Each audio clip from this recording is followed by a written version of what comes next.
Good afternoon, everybody, and welcome to the Higher Education and Employment Advancement Public Hearing. At this time, we are going to recess the public hearing until 1 o'clock, and then we'll determine at that time if we need to recess any further. But for now, we are recessing until 1 o'clock.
All right, good afternoon, everyone. We are going to begin our public hearing in just a moment. So if we could have everybody's attention, we're going to begin the public hearing of the Higher Education and Employment Advancement Committee. I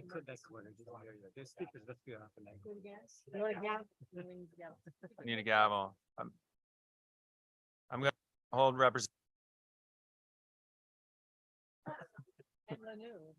That's right. All right. Good afternoon, everybody. We're going to begin the public hearing. Just a reminder that for folks who are on Zoom, we're going to ask for them to have their cameras on, state their name and which bills or bill that they're testifying on, what their position is on it. Remind everybody there is a 3-minute time limit, at which point our clerk will ask for you to wrap up your remarks. So I believe our first two speakers may not actually be here right now, but Mark French with the Office of Higher Education. And Mona Lucas with the University of Connecticut, Assistant VP of Enrollment. Mona is here. Yes.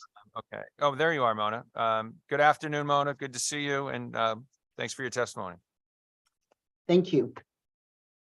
Members of the committee, my name is Mona Lucas, and I'm Assistant Vice President for Enrollment Policies and Strategic Initiatives at the University of Connecticut. Thank you for this opportunity to provide testimony on behalf of the university in support of HB 6568, a bill limiting scholarship displacement. The University of Connecticut is supportive of the overall intent of the bill. The proposed legislation aligns with longstanding university protocol regarding treatment of outside financial aid. Our practice is to apply outside scholarships to the student's unmet financial need or to the student's unmet cost of attendance. If it is only in circumstances when the outside scholarship exceeds either the unmet financial need or the unmet cost of attendance that we reduce other aid. And in these cases, when we must reduce other aid, we always start with the least desirable program. For example, a subsidized student loan or perhaps federal work study.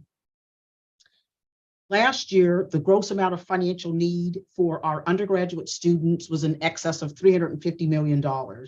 And that equated to an estimated financial need per student of over $26,000. So with the funds the university had available to administer, about 49% of that need was covered by grants and scholarships, such as Federal Pell Grant, Roberta Willis Scholarship, University of Connecticut scholarships and grants, etc. About 21% of the unmet need was covered by loans and federal work study employment. And we were left with about 30% of the unmet need that the students or families had to be responsible for from their own resources. Examples of this could be perhaps college saving plans, withdrawals, or simply personal funds. These types of statistics support the continuation of our longstanding practice of applying scholarships to unmet need or unmet cost of attendance. Thank you for your continued support of the University of Connecticut. I'm happy to answer any questions. Mona, thank you very much for your testimony. I believe my co-chair representative Haddad has a question for you. Yeah, thank you. And it's good to see you again.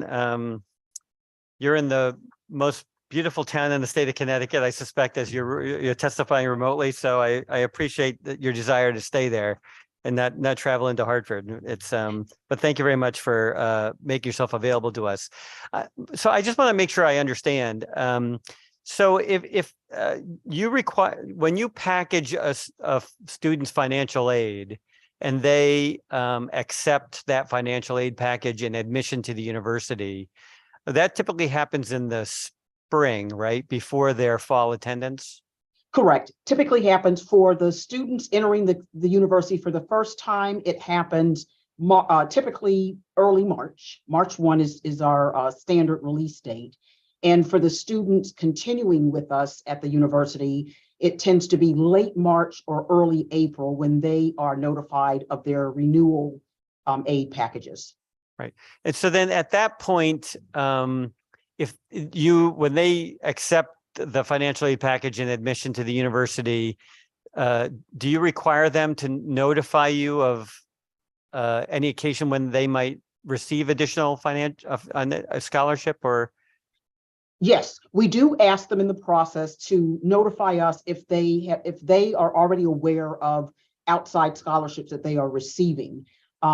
If they notify us in advance, then we will plug that scholarship into towards their unmet need. What happens typically is that we learn after the fact, because some students don't learn that they were selected for the new students coming in. They may not learn of being selected for their scholarships until a little bit later in the cycle. So if we know in advance, we'll plug it in to the aid package towards the unmet need. And if we don't know, then we follow our standard protocol of adding it when the student or family notifies us. So unless your financial aid package plus an additional scholarship exceeds their unmet need, and unmet need is that's equivalent to I guess I'm trying to make sure I understand. There's an expected family contribution for every family. Is the difference between the cost of attendance and the full scholarship package what you're describing as unmet need? Correct. The difference between the overall cost of attendance, which includes the direct expenses that appear on the university fee bill, in addition to indirect costs such as books and supplies and transportation allowance. It's that figure minus whatever the family, the federal calculation tells us that the family should be in a position to contribute. The difference is our gross financial need. And that's where we start when we start building the aid package. Right. And so if they have additional unmet need, that would imply like an out-of-pocket expense. Then their additional scholarship will avert the need for their out-of-pocket expense. And if the total value exceeds the total amount that's owed, then you'll you'll reduce their student loan, for example, you said, or reduce some other financial aid. Something else in the package, and you would have to reissue a financial aid letter to that student to acknowledge that reduction? Yes, we'd have to notify them to log into their online accounts, so to speak, and view the change that we made. And the change would then show them either a lower, and in the example that you cited, where let's say their full unmet need had been met, but part of that unmet need was met with a federal student loan, they would see the student loan reduced by, let's say they got $1,000, the $1,000 scholarship, and then they would see private scholarship plugged in. We don't always show the name of the scholarship, but they would see that, oh, that's what happened. My PTA scholarship came in and now my loan is reduced. Thank you. I appreciate your answers. At least one more question for you, Mona. This is for me. So if this bill is to pass as written, how would this change, if at all, how you operate currently, how the University of Connecticut operates with respect to, financial aid? Yeah, our read of the bill, we don't see that we would have to change what we currently do. And do you think that looking at this bill, and I don't know how, how much you're able to scrutinize the language, would this have any unintended consequence if the intent is kind of how Representative Haddad explained it, and I think how you currently operate, is to ensure that practice continues? Do you see any unintended consequence looking at this language? No, and the way Representative Haddad explained things and our read of the bill, our takeaway is that we would continue business as usual. Thank you, Mona. Let me just see if any of my colleagues have any questions. Yes. Okay, yes, Senator Mar. Thank you, Chair. With apologies, I just want to make sure that I understand this correctly, because I have worked with many students with scholarship aid, and they have often found that when they got additional funds, that their aid from school was reduced. So I just want to make sure that I'm understanding this. If the student receives scholarships and they now have more than they need, you would reduce the scholarships, for example, you would reduce the aid where it would be a loan first, so that you're actually reducing the student's future indebtedness. Is that accurate? That's correct. And that would Okay. be if a loan is part of that student's package. What I will say is we offer loans to all aid applicants, whether it's subsidized loans or unsubsidized loans. But you're absolutely correct. If we were able to put together a package that fully met a student's need, and then they let us know that they have a $5,000 scholarship from the Rotary Club, then we would reduce that federal student loan by the $5,000. So the student doesn't net additional money, but what they would have is some kind of a replacement. Their scholarship replaces a loan that's viewed as self-help because they have to repay it. So that's what we would take out of the aid package. What I would add, and I don't know that this happens frequently, but there are some students who receive all scholarship dollars and do not have financial need.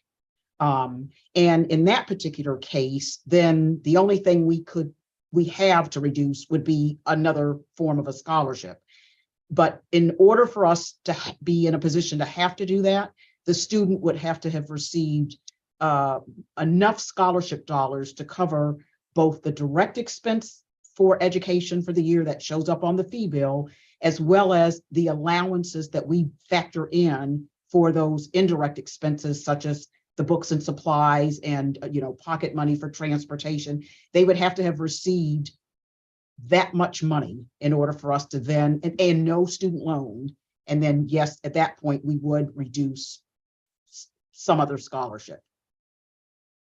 Thank you so much for your clarification, and thank you, Chair. Thank you, Senator. Any other questions from my colleagues? No? Okay. Seeing none. Mona, thank you very much for your time. Have a great rest of your afternoon. Thank you so much. All right. Up next is Ben Shaken. And then Jennifer Widness after that. Ben, good afternoon. Just a reminder to press that button to turn on the red light. And I know you've done this before, but just reminding you. And yeah, sorry for the blinding light in your eyes. Feel like you're being interrogated, probably. A little bit. So Yes. you might be. Who knows? We'll see how this goes. All right. Good afternoon. Well, thank you, Mr. Chair, and good afternoon to members of the committee. My name is Ben Shaken. I'm the Director of Government Relations at the Connecticut Community Nonprofit Alliance. The Alliance is the statewide association for community nonprofits who provide essential services in every city and town in Connecticut, serving about 500,000 Connecticut residents, and importantly to my testimony today, employing about 115,000 people across the state. I want to thank you for the opportunity to provide testimony in support of Senate Bill 1044 and that concerning student loan subsidy program. Connecticut's nonprofits are facing a workforce crisis, and the nationwide exodus from the healthcare industry has been really well documented, but it's hit Connecticut's nonprofits in particularly hard. Staff are leaving for higher paying jobs in private industry and private practice, where they can deliver behavioral health services remotely from their homes. School districts in the state are hiring clinical staff away from community-based nonprofit providers. And the increases that many of you supported in the last two budget cycles, while very much appreciated, have been completely enveloped by 16% inflation. Unlike Amazon or Starbucks or other for-profit corporations, nonprofits are paid for their services by the state, and they can't unilaterally raise their prices to meet rising costs. So it's in this context that creating a program like the one proposed in Senate Bill 1044 makes a lot of sense. The bill would create a CHESLA program for in-demand industries to provide low or hopefully no interest student loans or refinancing options for people working in those industries. We need to add tools here in the state to attract new behavioral health and direct support professionals from other states, to incentivize new graduates from Connecticut to stay here. And creating a program like this would be a great mechanism to help grow the nonprofit workforce. Just a note on the bill, it requires that the chief workforce officer determine which professions would be eligible for the program, but doesn't really offer any specific guidance beyond that, besides that the professions must be in demand. We encourage the committee to be a little bit more prescriptive in the bill's final language, and hope that it can include some specific provisions for nonprofit workers, particularly those engaged in the direct care of Connecticut's most vulnerable residents eligible for the program. I'm sure there's other industries that would be important for this bill to consider as well. It's a very similar bill and being heard in the banking committee right now as well. That's specific to healthcare workers, but just making sure that there's some direction provided to the executive branch, to the chief workforce officer around, what exact kind of professions the committee and the legislature are thinking about would be helpful. I'll just wrap up by saying, you all know this, student loan debt affects 500,000 Connecticut residents, and the debt is significant. Only about 14% of debtors owe less than $5,000 on their loans. And whenever the federal public health emergency does completely wind up, about 10% of Connecticut's residents will resume paying student loans that have been in forbearance for the last 3 years due to the pandemic. And that will pull almost $200 million a month out of our economy. So a program like this, especially as interest rates have gone up, would be really helpful. So thanks. I'm happy to take any questions. Thank you, Ben. Do you have any statistics, and maybe not, right off the top of your head here, but related specifically to the nonprofit industry and career sector in Connecticut and student loan debt? Actually, we don't. So that's one of the interesting sort of ways that these statistics are broken down.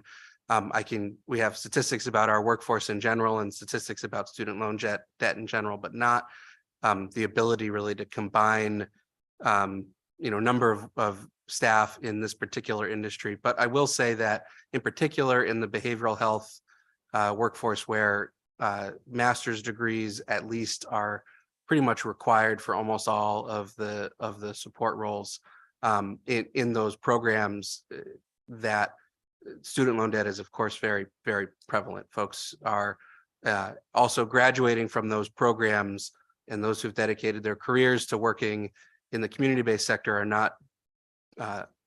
not in positions where they're making a killing, making a significant amount of money, where they could, unlike maybe some other areas in the healthcare industry, expect as their career progresses to become fairly high income earners. Folks who are working in the behavioral health sector, in particular, those who've dedicated their careers to working in the community-based system for the nonprofit system, are not expecting to become high income earners to be able to pay down those significant loans easily and quickly. Oh, no, thank you for that. I do think that the CHESLA idea is a good, one and creative one, and could be effective. One concern I have, and so I'm wondering if you have any thoughts about this, is just the how we let people know about this. As CHESLA has a very small percentage of the overall student loan business in the state. I think it's 1%. And so, if the legislature was to go ahead and enact this and fund it, what role do you think your organization would be able to play in helping workers know about this? Yeah, that's a really great question, actually, because we've just undergone some of that work with the Connecticut Student Loan Coalition around the federal loan forgiveness program, the public student loan forgiveness program, and that was one of the biggest challenges that across the country folks who were trying to promote people taking advantage of the temporary pandemic related easing of some of the regulations of that program that the Biden administration put in place in 2022. Many people were eligible. I was one actually personally who was able to take advantage of it. But yeah, being able to help promote programs like this would be something that we would be really interested in doing, making sure our members know about it, making sure that their staff know about it. I don't know, but I suspect that some of the ability for folks to consolidate their loans into, for example, a private student loan company that was offering very low interest rates when interest rates across the banking industry were very low. It's probably going down a little bit as interest rates have increased across the industry. And so I think it would be a very good opportunity to start offering a lower interest rate, a more competitive interest rate for folks to be able to refinance their loans into the CHESLA program.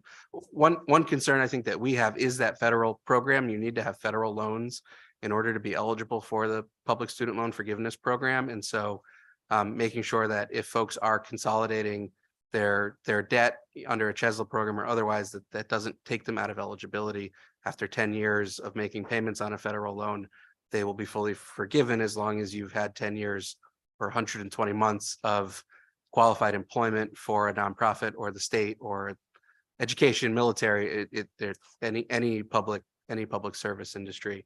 But I will also say, even if that's not something that can be achieved because of the restrictions of the federal program, there are a lot of people who had so much debt that they had no choice but to consolidate their loans into a private student loan and have therefore fallen out of eligibility for PSLF and could very much take advantage of a CHESLA program like this.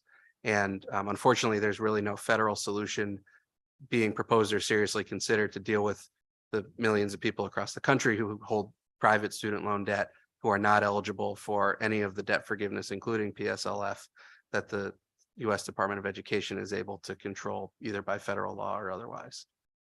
Thank you. Let me look around and see if my colleagues, yes, Representative Farrar. Thank you, Chair. Hi, Ben. Nice to see you. You too. Since you're in the glare now, I'll ask you a question. Just a little follow-up to Senator Slapp's question, and I appreciated him asking if there was data at the nonprofit level around student debt.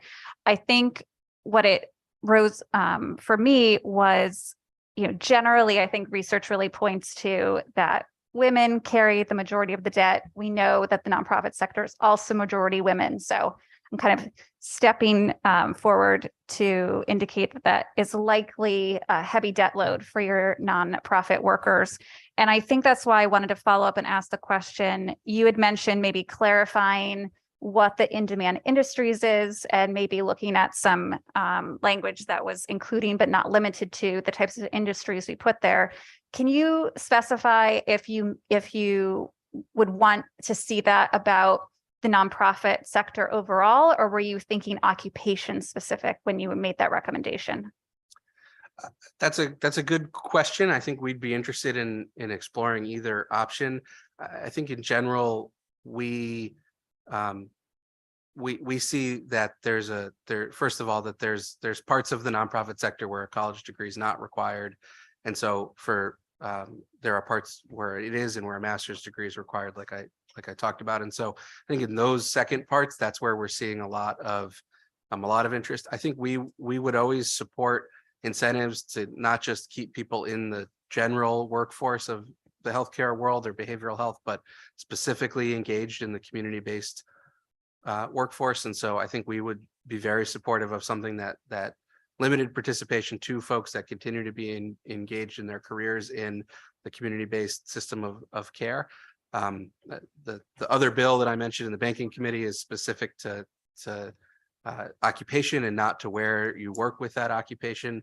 And so I think there's two different sort of ideas and competing proposals in the legislature right now. But yeah, I think in general, our support would be around anything as specific as we can get about something that keeps folks in the nonprofit workforce would be helpful. Even if it were something that sort of tracked the eligibility to the federal PSLF program, which is broader than just nonprofits. It includes other other public service sectors would also definitely be acceptable. And so, yeah, we'd be very interested in exploring what those possibilities might be with the committee and with you. Okay, that's very helpful. So yeah, maybe looking at, again, learning from what the feds do, but also making sure that we're inclusive of some of the highest demand occupations that you're seeing. Okay, thank you so much, Ben. Thank you, Chair. Thank you, Representative. Great. I don't see any other questions. So thanks so much for your testimony. Thank you very much, Senator. Have a good day. Thank you. All right, up next is Jennifer Widnes. And then Sana Shah after that. Jennifer, good afternoon. Good afternoon. I'm Jen Widnes. I'm the president of the Connecticut Conference of Independent Colleges, and I'm here to testify today on two bills before you. HB 6568, an act limiting scholarship displacement, and SB 1043, an act concerning the Roberta Willis Scholarship Program. By way of background, the Roberta Willis Scholarship Program is the state's need-based grant program. Nearly every state in the country has some sort of state grant program where the state invests in scholarship funding to make college more affordable for eligible students. In Connecticut, students attending public and private nonprofit colleges are eligible for this grant aid. Between 2008 and 2020, need-based aid in Connecticut was reduced by nearly 60%, and Connecticut now ranks last in the region in our investment in student grant aid as a percentage of our overall higher ed spending, at just 2%. This has led to a significant amount of unmet need, with nearly 40,000 students enrolled in Connecticut higher education institutions who are eligible to receive the grant, yet just 11,000 students receiving such a grant annually. Given these statistics, we very much appreciated the short-term investments the legislature made to the program last cycle with ARPA funds. But these investments sort of brought to light some of the need to remedy the bottlenecks in the Willis program, which some folks have raised in appropriations and which are tied to some of the bills today, which is why I'm raising it, which limit the promptness of getting need-based aid in the hands of students. We put in our testimony the need to address the timing of the funding, the design of the program, and the eligible use of the grant funds to address sort of the long-term goals of this program and make it more student-friendly. So to get to the bill specifically, the scholarship displacement bill, we have concerns about because our schools aren't getting the money from the Office of Higher Education until July or August. So they have an estimate because I give them an estimate of what they're going to get, but they don't get an estimate from the Office of Higher Ed. They get their allocation from OHE in July or August. And so when they're packaging students, they have to guess how much they're going to give them. And so, yeah, they're going to displace funds potentially because they just can't give out everything that they have because they don't know how much they're going to get. And the schools that don't get a lot and serve a lot of needy students, they're going to have to shuffle the deck when they finally find out from OHE how much they get. We understand the intent of the bill and we agree with it, but I think we need to address the programmatic issues before we pass legislation such as this. On SB 1043, it's seeking to substitute the estimated family contribution with the new threshold for measuring aid, SAI. And I'm not sure if we can simply do that. That's all. I just want to express some concern because right now, when a student is eligible for the Pell Grant, there's this matrix that the federal government puts out, which shows your EFC, what your EFC is, and then what Pell Grant money you're going to be eligible for. That was your 3-minute mark. Please summarize. Thank you. And so that is not going to be the case anymore. SAI is going to be more complicated. Pell Grant eligibility is going to be more complicated, and students are going to be eligible for the Pell Grant who may not have an SAI within that threshold. So I think we just need to learn a little bit more before we do a clean swap. Thanks. Thanks, Jen. Let me look and see if there's any questions. Yes, Representative Haddad. So just on that last point, the shift on the FAFSA calculating SAI instead of EFC, my understanding is the same as yours, which is that they're not the same measures. SII indicates something different than EFC. It's not just a name change, right? Right. And do we know precisely what SAI will measure? Like, I mean, have they defined that and explained what SAI will be? Is there a formula for that? Well, I know that, I don't know the exact formula, but I know that like determining Pell eligibility Yeah. will be made up of a number of different thresholds such as dependency status, marital status, AGI, poverty, whether the family's within the poverty level. So to your point, like there will be other indicators that go into SAI that are probably not terribly dissimilar to EFC.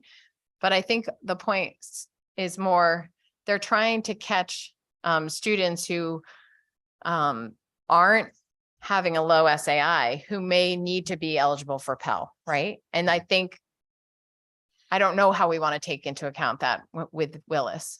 One way to think about it is whether we just switch to family income, right? Because that is what other states use for their threshold for need-based grant aid, is whether they just do like a straight age, adjusted gross family income. I mean, I think there's ways to look at this while we see what SAI looks like. I just don't know if we're going to have enough information to make an informed decision like before the end of the session. That's what Yeah. I'm worried about. Yeah, I understand.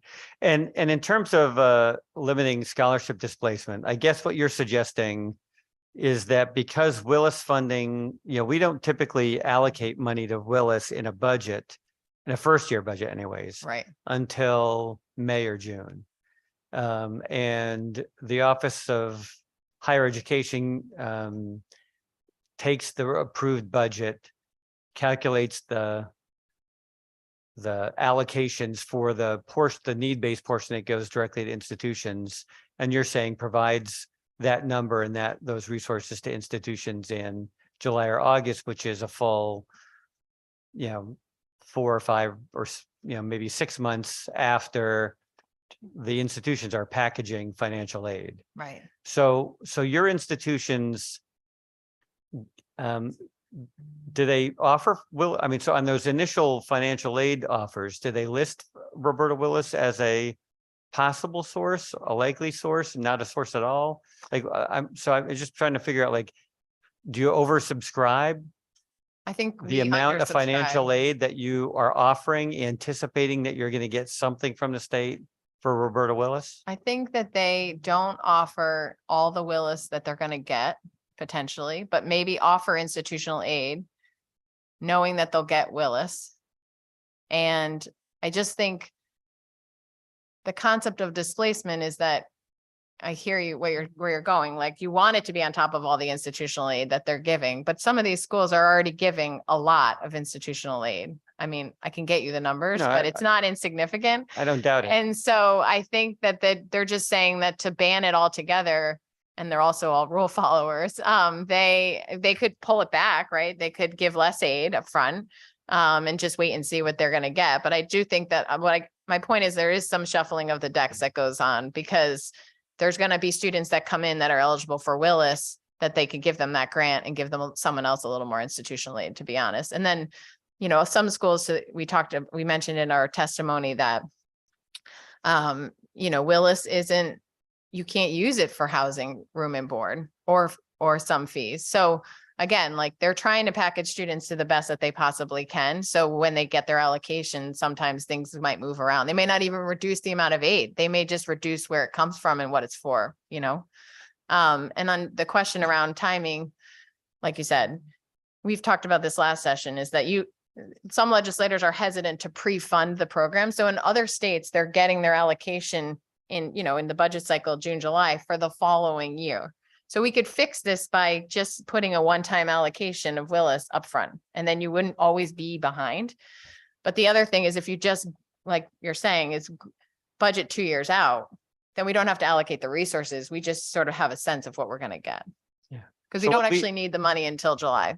Yeah. And so just to be clear, so in the second year of the budget that we've already adopted, Right. do your institutions take the same Well, they haven't gotten it. approach?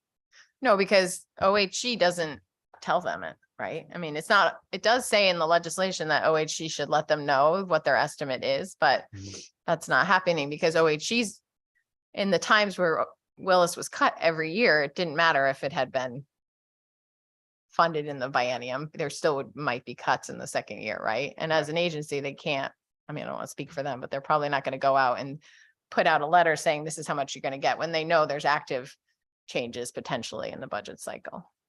Thank you. Representative Widow?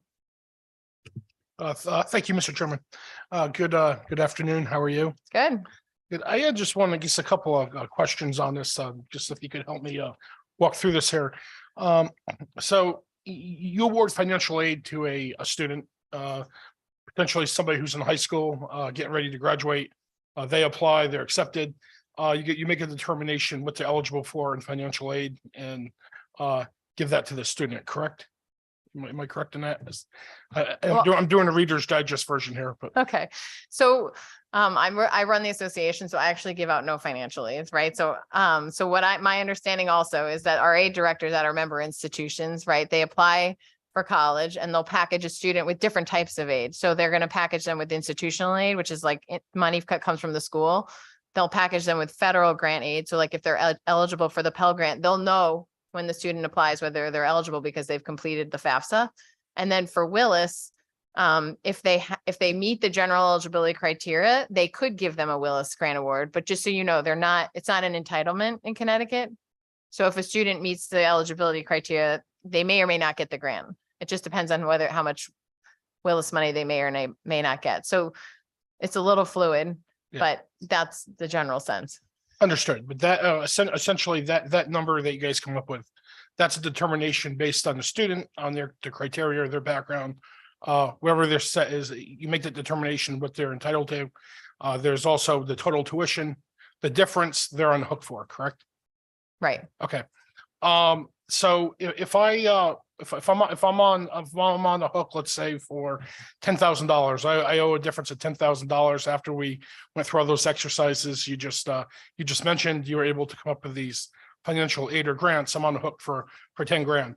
Now, if I have my grandparents, unbeknownst to me, set aside a college fund and it was for $12,000 and they give me a check and I applied that $10,000 towards my bill. Is that going to affect my financial aid or financial grant with your institution? Would that affect it? I'm not a financial aid director. I am an advocate. So for the colleges but from my sense, like if somebody gave a student money from somewhere else, they wouldn't probably wouldn't report that in the FAFSA, right? So like the determinations that the schools are making around what that gap between the aid and what they owe is based on FAFSA. And as far as I know, like a grandparent having money is not included in those questions for the FAFSA. You know what I'm saying?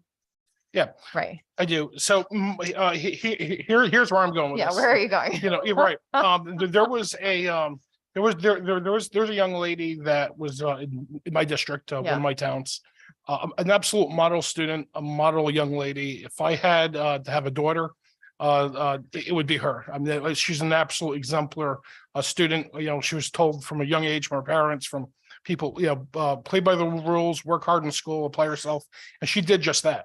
And she had applied to an institution that was out of state, but it was, and she was able to. She got so much in financial aid. And after, so she knew what she was going to owe. After that, she was actually awarded at high school graduation a scholarship from the high school, one of the high school scholarships. Her financial aid was actually cut after that to the point where she owed more than what even the scholarship was worth, and it put her and her family in this predicament right before she was ready to go on to go to college. My thing is, if a young person is entitled to so much money under the financial aid through whatever achievements they did, and the school's willing to do it, and this is the package they come up with, whether it's a scholarship from a school, from my grandmother's cookie jar, wherever I get it, so what? And the problem I have is, how are we incentivizing these young people? We're telling these young people, work hard in school, study hard, get involved in all kinds of extracurricular activities, be a good role model in the community when you go into high school. And your reward for that is you may end up having to pay more in college because you're going to get penalized if you get a scholarship outside of financial aid. So I think it's a problem. It happened to this young lady. So I'm certainly inclined to support the legislation before us. I am trying to understand the, So can I, yeah, I mean, can I just make a comment? yes, Because I think this is talking about Willis money in particular. Not, I mean, it's saying that if she got an outside funds that they couldn't reduce Willis, or they can't reduce, I think it's the other way around, that you can't reduce Willis. You can't reduce the funding that you already got, like with Willis, or, I hear you. I hear what you're saying. I just think that what we're concerned about, we're not disagreeing with you on that concept, but we're saying here that like, we may need to move funding around because we're not finding out about a state grant program until way after the fact. So after that constituent got her funding from the high school, the institutions are not even knowing till that summer about how much money they're going to get in grant aid for their students. And so I think, happy to further the conversation with you and give a sense to you what our member institutions do on that policy. But here we're talking about a state grant program that's not really working effectively for students either, because we're not able to award it to everyone who's eligible upfront. So they're not even finding out they're eligible for Willis, to your point. We're not incentivizing students right now to stay in state for college if colleges can't even make those awards until after they've already made enrollment decisions. Do you know what I'm saying?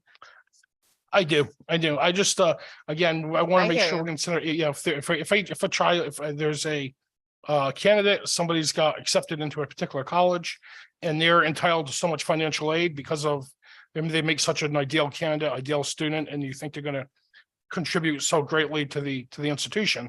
And they make up that difference from whatever grant, whether it's a scholarship or from a grandmother or from a parent, whoever, the tooth fairy. I don't really think to me, it should be irrelevant based on if the institution makes a decision beforehand, how much they're entitled to in financial aid. And I would hope we can, if the bill doesn't go further enough in that respect, I'd really like to certainly explore that in the future to make sure we do that, because I don't think we should be penalizing kids for doing well and getting scholarships. So they're getting penalized on the other side, on the financial aid side. So that's my view of the world. But I mean, I know there's reasons for these policies, and I do feel like a check from a grandparent is different than an outside scholarship. I think they're treated differently.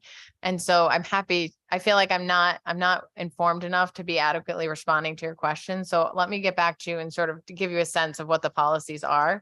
And the other thing I would just flag is this committee actually passed a bill. The legislature passed a bill to form a committee last year to address Roberta Willis and like fixing certain issues similar to this, and it never met. So like I would just plead to the committee to bring that committee together, because I'm hearing from folks whatever happened to that committee.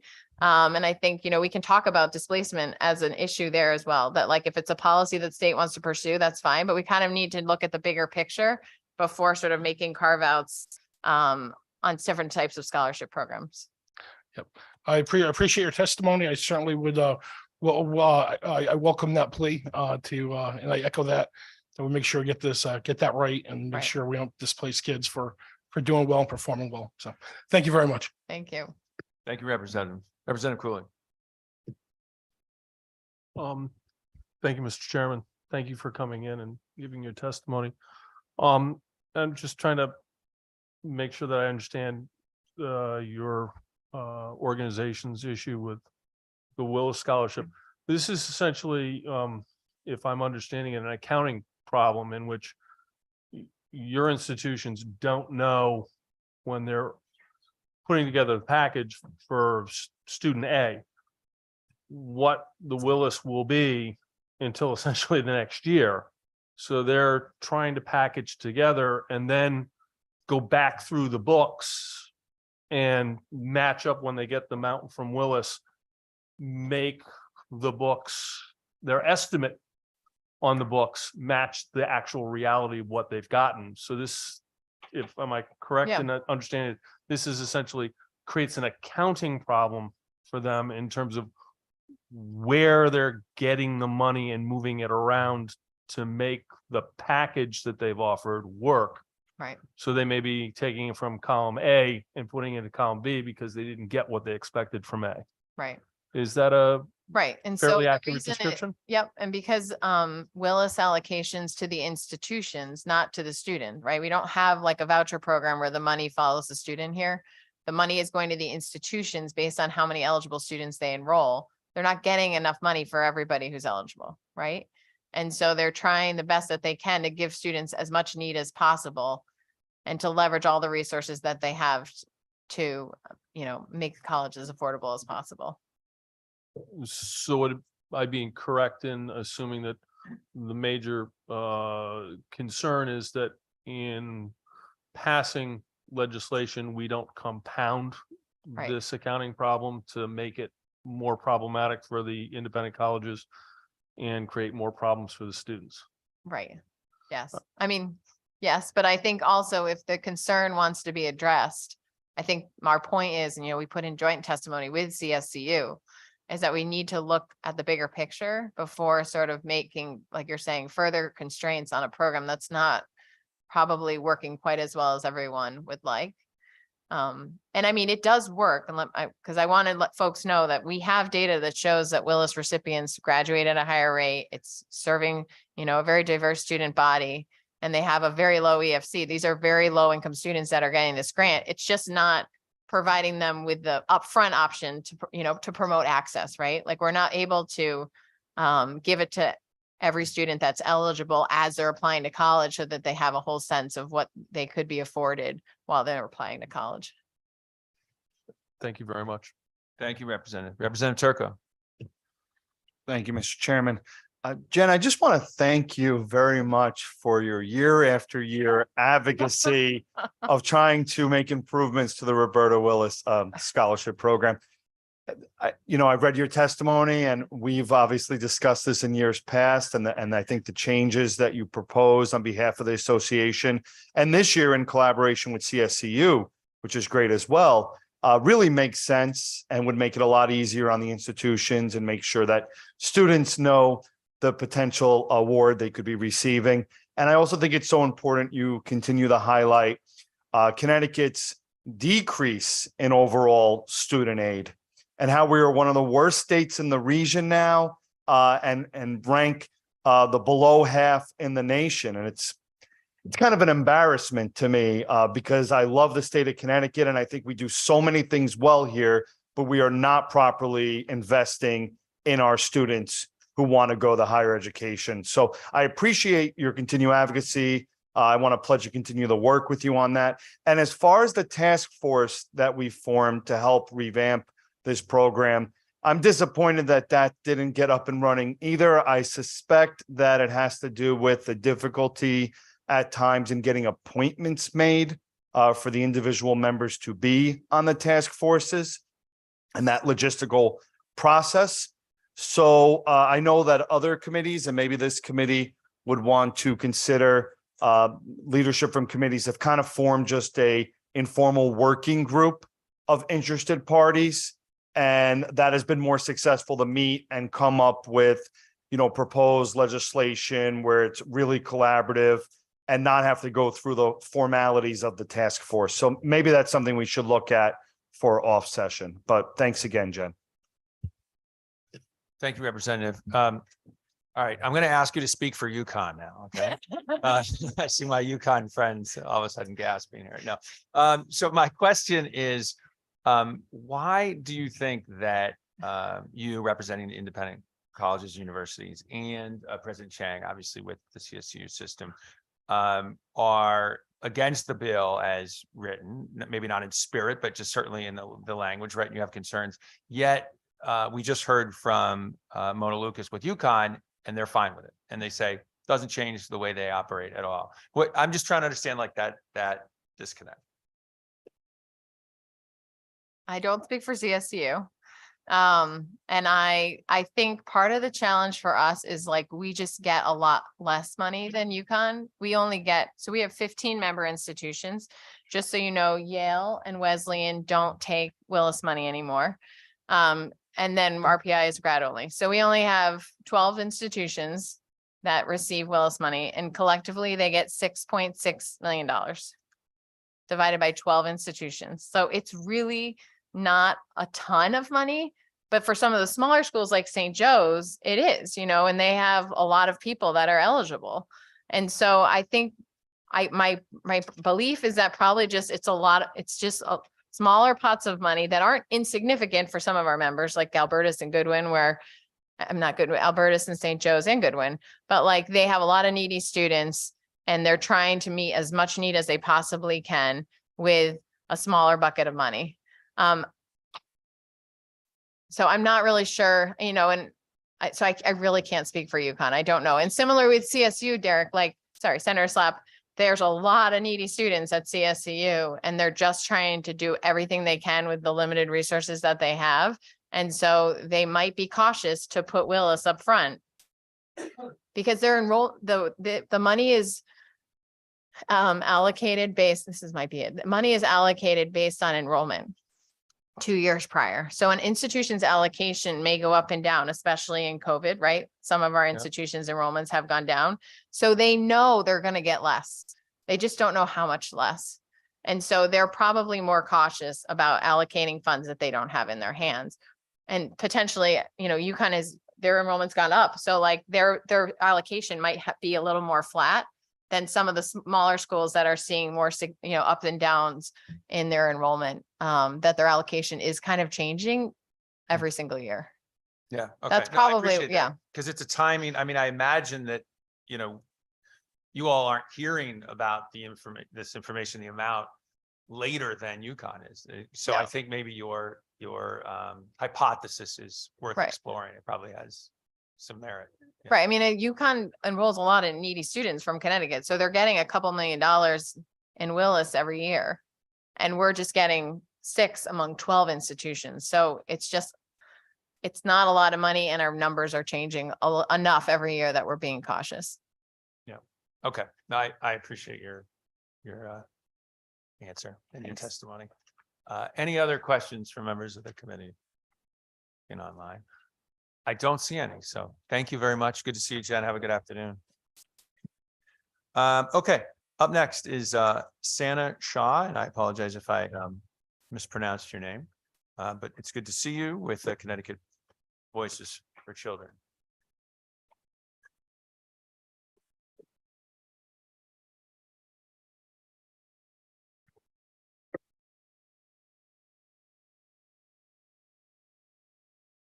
Dear Senator Slapp, Representative Haddad, Senator Kelly, Representative Haynes, and esteemed members of the Higher Education and Employment Advancement Committee. My name is Sana Shah, and I'm testifying on behalf of Connecticut Voices for Children in support of HB 6568, an act increasing the age for eligibility for the post-secondary education funding program offered by the Department of Children and Families. In consideration of time, I'm reading a truncated version of our submitted testimony. This bill would raise the age at which a young person with a history of involvement in the Connecticut's child welfare system can receive services and funding to support participation in a higher education, vocational, or employment training program from 23 to 28. When asked about their goals and aspirations, as many as 70 to 80% of foster youth aspire to enter college, but most of these young people do not pursue and complete a higher education degree. While the national college attendance rate for young people is 60%, foster youth's national college attendance rate is around 20%. Nationally, foster youth have less than a 5% college completion rate. Achieving a college degree within 4 years is an ambitious goal for any young person. Only 41% of bachelor's degree earners graduate within 4 years. Young people in foster care experience compounded completion challenges beyond other college students, including trauma and financial strain. Young people in foster care have faced multiple adverse childhood experiences. Experiencing 3 or more adverse childhood experiences is related to lower high school completion rates, lower rates of enrollment in college, and physical and behavioral health challenges while enrolled in college. Additionally, education and training programs are costly. Even when programs do not require tuition, they necessitate time away from paid work opportunities. 83% of parents with children attending college pay some portion of the educational costs, but the vast majority of young people in foster care do not receive financial assistance from biological family members. The National College of State Legislatures report that once in college, youth in care often need to work full-time, multiple jobs while attending college part-time, eventually causing them to drop out of college before completion.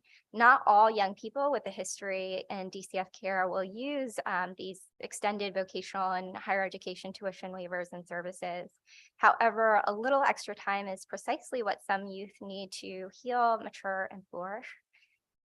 Finally, for young people in DCF care with dreams of being a doctor, a lawyer, or a professor, this bill could be the one thing that they need to make that dream a reality. We thank you for raising this potentially life-changing piece of legislation, and we urge you to report it out of the committee. Thank you for your time and consideration. Thank you very much for your testimony. Perfect. An exact 3 minutes, I think. So Representative Leno, you have a question? Followed by Representative Case. Thank you, Mr. Chairman. Good afternoon, Ms. Shah. How are you?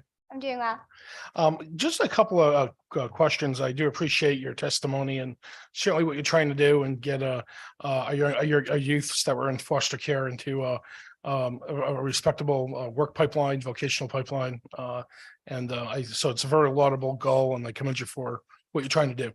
I was just curious as far as stats go and data. I hate to put you on the spot here, but I don't know if you know of any research on the completion and success rates of the under 23 crowd compared to that 24 to 28 crowd.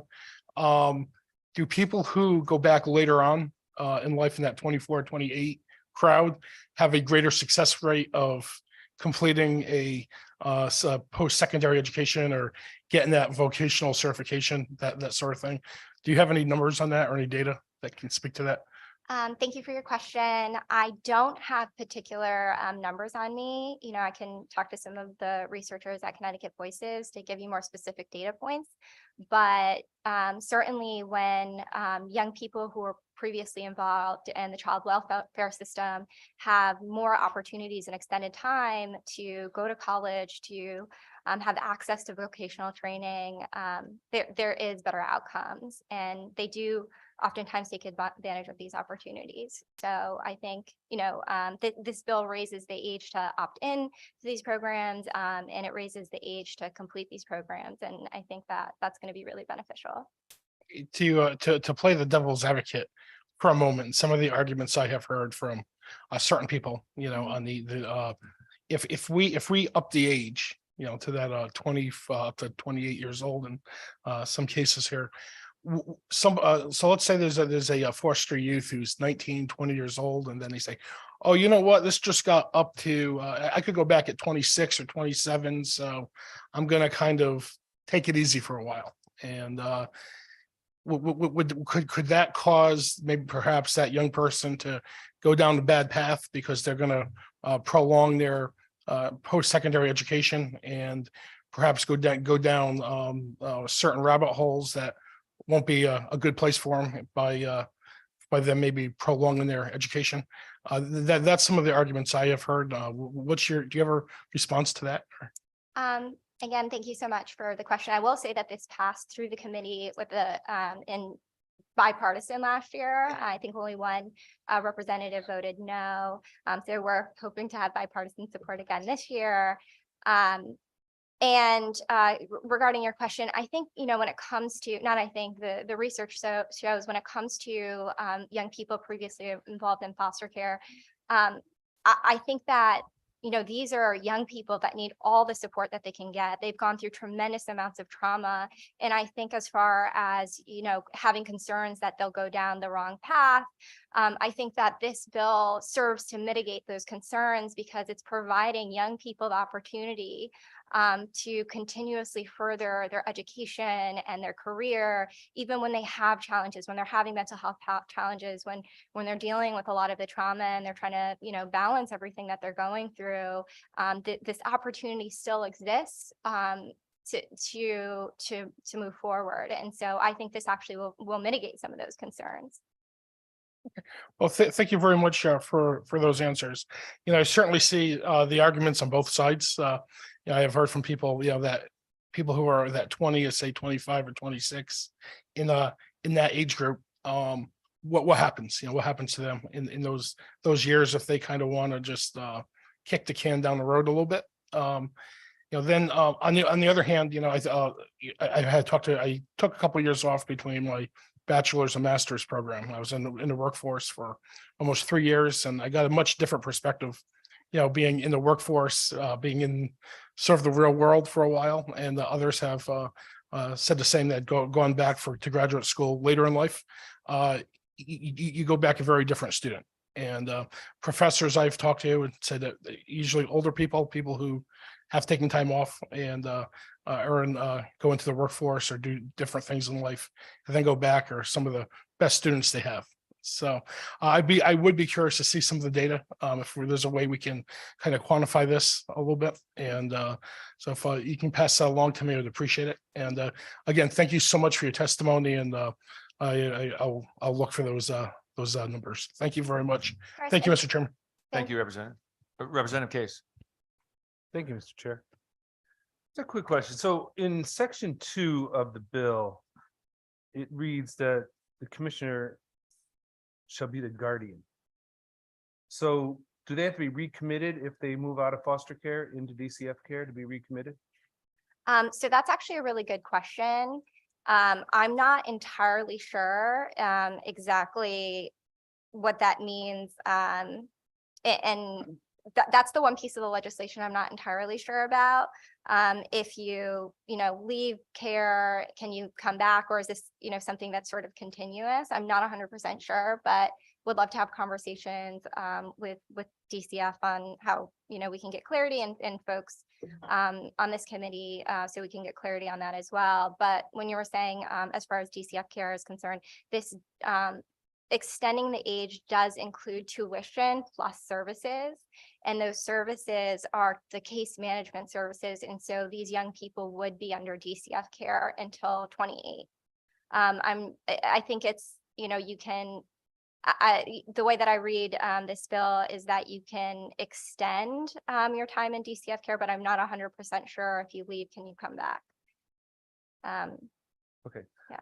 So, and I sort of remember this bill a little bit, but so when you become recommitted, or it says the commissioner shall be the guardian, therefore it's DCF's responsibility for the funding of their secondary, post-secondary education and their services. And I think that's probably why on the fiscal side, I don't know if DCF is ready to handle this, and I don't think we funded it for DCF to pay the tuition. Is that part of it?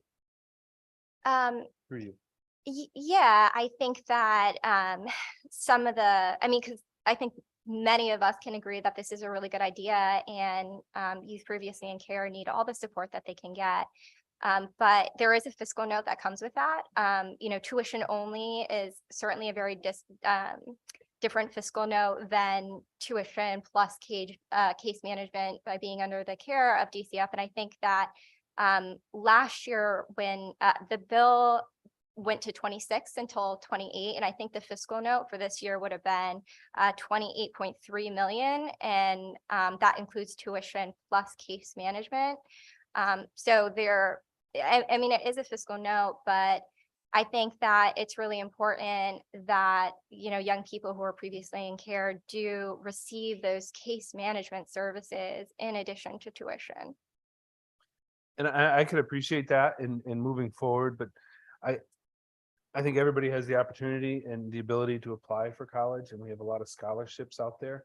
I think the concern, and I don't know if we can push it with appropriations or what, but this strictly comes out of DCF's budget. It's not us as higher ed or higher ed, maybe there's a scholarship fund that can be put forward for children who are guard, because they have to become, according to section 2, re-put in as the guardian. So the state is their guardian, and therefore, I don't know if it has to go to human services because it come DCF is the fiduciary, we're under them, because we have to put the money back into DCF's budget in order for them to pay for this post-secondary. And I think that's the concern and where it might have not come out on the House or the Senate. I guess I'd like to wait and, we get this out and we get a fiscal note and see what it is and see where it actually falls. The problem I see is, so you extend services, how extensive are those services going from the age 21 to the age 28? Everybody deserves a chance. I'm not taking it away from anybody or anywhere, but we have to make sure all agencies that are involved are ready for this. And I mean, I don't know, have we spoken with DCF?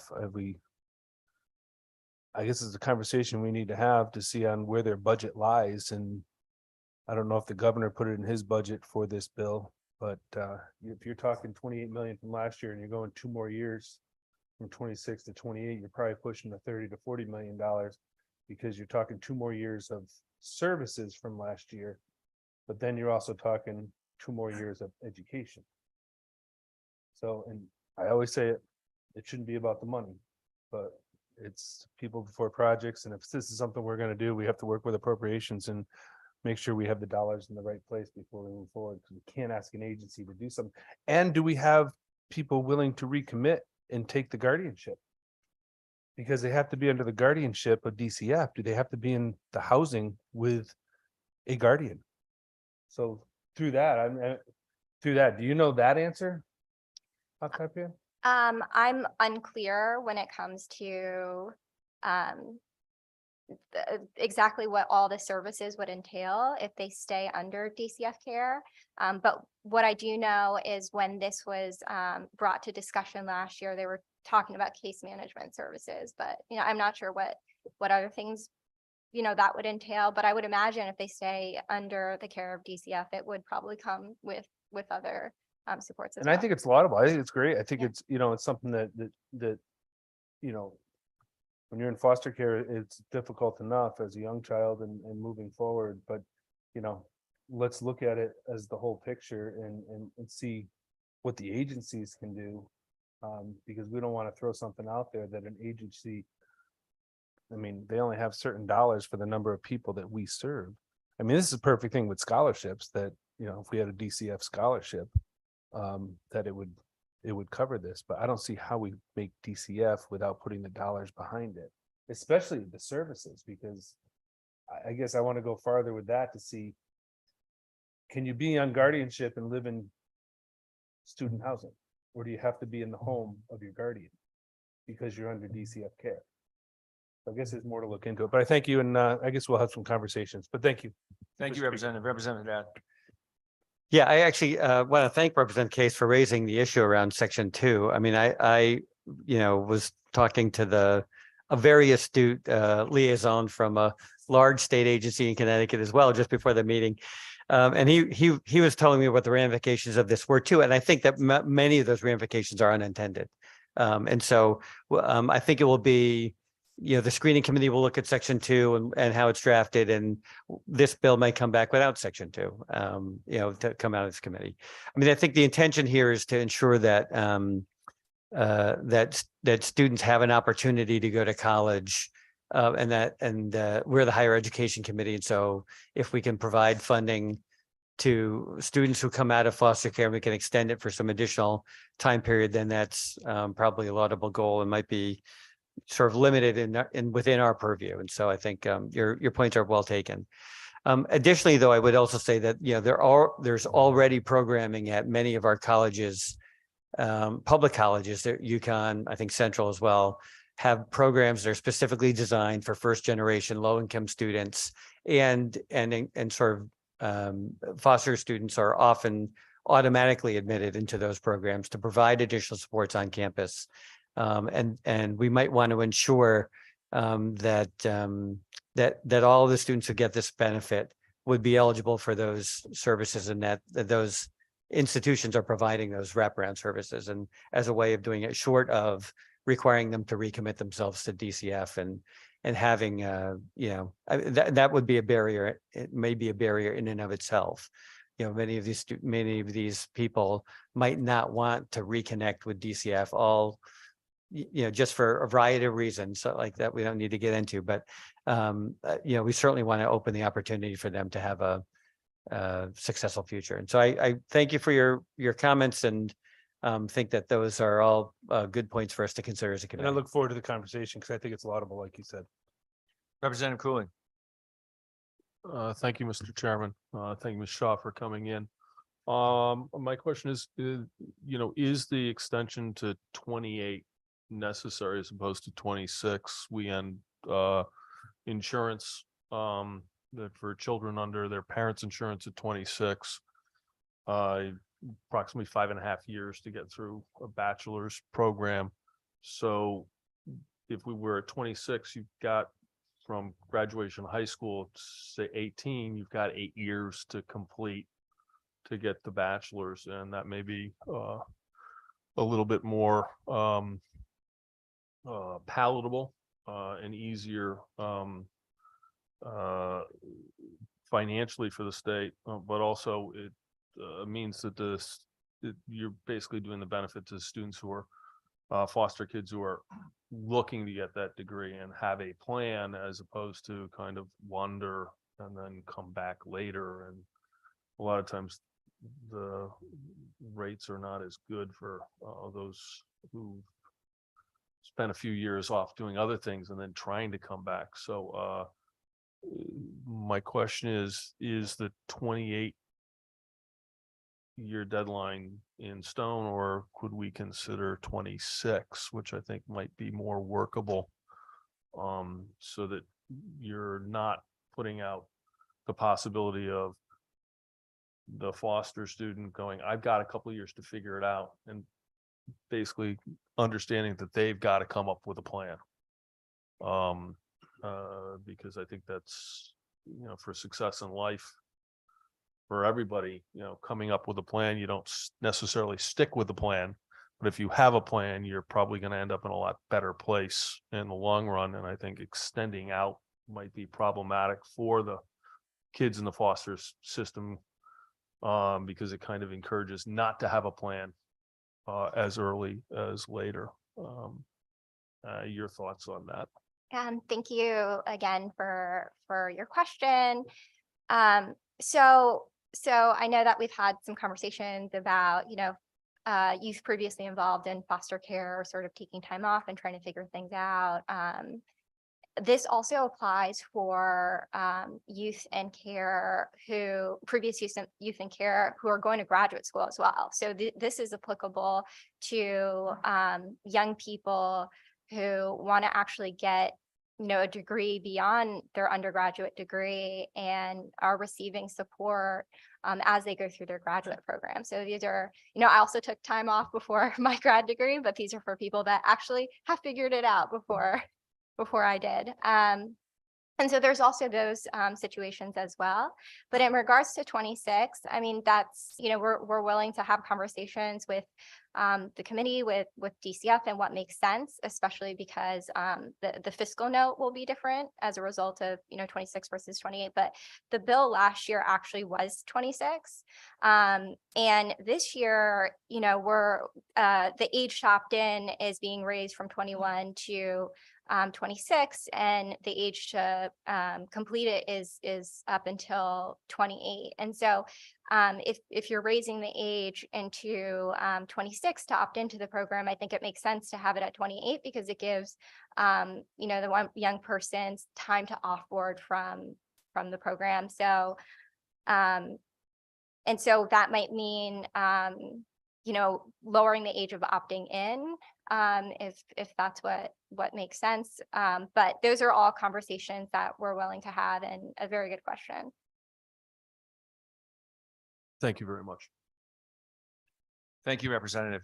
We're going to go to Representative Farrar in just a second. I just want to share my perspective and get your reaction to this, whether you agree. I think that these are, in many cases, adolescents, young adults who, almost to a person, who have been exposed to multiple traumas, who are not, at 23, 24, thinking about, maybe I'll take a gap year, maybe I'll go, tour Europe or something. Or these are people who, when you get pulled out of your home, it is a trauma that, as a child, that many people never recover from. my day job, I work for an organization where the largest provider of foster care services in the state. So I have some exposure to it. See that the stories of resilience are incredible, but it can take, years to recover, and, to go through kind of a cathartic enough experience where you're able to, to look to higher education to make for a better life. And I see these kind of really kind of heroic stories, where people are doing this, and it can take time. I certainly can't speak for the entire committee, whether we're going to go to 26 or whatever, 28. My guess is it'll be more influenced by a financial decision in the fiscal note, as opposed to whether we want to give these folks, whether we need to say, well, we, address this concern that they're somehow going to, slack for a couple of years. So that's my perspective anyway, but I don't know. I'd love to see if you agree with that. I absolutely agree with that perspective. This isn't about slacking. These are young people who have gone through, like, as you mentioned, tremendous amounts of trauma. And we want to support them as much as possible. And, many of them, have to work part-time because they're not receiving financial support from a family the way a lot of, young people who are not in care receive support, financial support from their families. And so actually, we published a paper last year recommending that the age is actually 30, but we understand because of financial reasons, if there needs to be some negotiation on it. But the more young people who are previously in care have opportunities to access education and training and employment, the better it would be. So I absolutely agree with you. Thank you. Representative Farrar. Thank you, Chairman, and thank you for your comments about it's hard. I think as legislators, we often want to think through all the scenarios that an individual might be facing. But as you said, we can't assume those compacted and compounded traumas that these individuals have gone through over their lives and how they're really seeking to manage that and make best decisions for themselves. I did have a couple questions about the services and funding. Am I hearing correctly that the services that are referenced are case management services and the funding is tuition only? Is that accurate? So that's my understanding as well. When OFA did an analysis last year, they had a fiscal note for tuition only, and then they had a separate fiscal note for those case management services. And so that's the lens which, services were talked about in the previous year. And I think that, DCF, and we support this, of course, really wanted to make sure, even though the fiscal note is lower for tuition only, that, these young people still were able to receive services from DCF. And that is a really important part of supporting young people with transition, who are transitioning. And so, but yes, that would be case management services. And can you go back? I believe you shared it at the outset, but what the percentage was of foster care individuals who typically complete the degree? Because I imagine that the thought of Connecticut Voices in your research is that by having the case management services, they're more likely to increase their potential of completing, right? Yeah, I believe so. So the average completion rate for foster youth is 20%, which is significantly lower than young people who are not in care. And is there kind of any research that you could share with the committee that gets at, again, just the efficacy of case management services for folks to complete their degree? Because I feel like that could be helpful in kind of conceptualizing the need for this. I don't have that research on me, but you can share. Could you share that with us? Yes, that would be super helpful. And then just following up, one more question about the elements of what's included in the funding, because I'm very mindful that a lot of this conversation is happening around these individuals pursuing college, but we definitely have any number of a range of other post-secondary options in our state. including, investments that we've made in a state, for instance, in Career Connect, where students can really get wraparound support for transportation, for childcare. Do you know if in this program at all, if there have been other options offered for foster individuals beyond just college tuition? Yeah, so that program also covers vocational and employment training.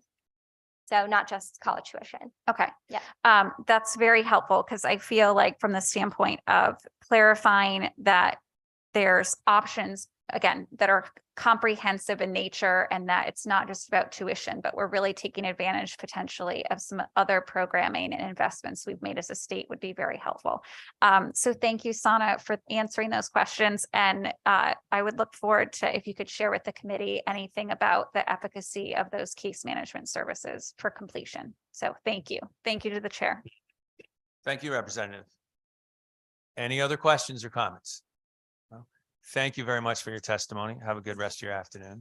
One last call for Mark French from the Office of Higher Education. He's on our list to testify. I don't know if he's going to be making the appearance or not. I see a shaking head, so I don't think so. So that's going to conclude our public hearing for Higher Education Committee for today. Don't have anybody else signed up. I appreciate all the good comments and questions, and we will meet again very soon, I believe next week. Representative Haddad? Tuesday is our next meeting. Tuesday, that's it. All right. Thanks, everybody. Have a good rest of your day.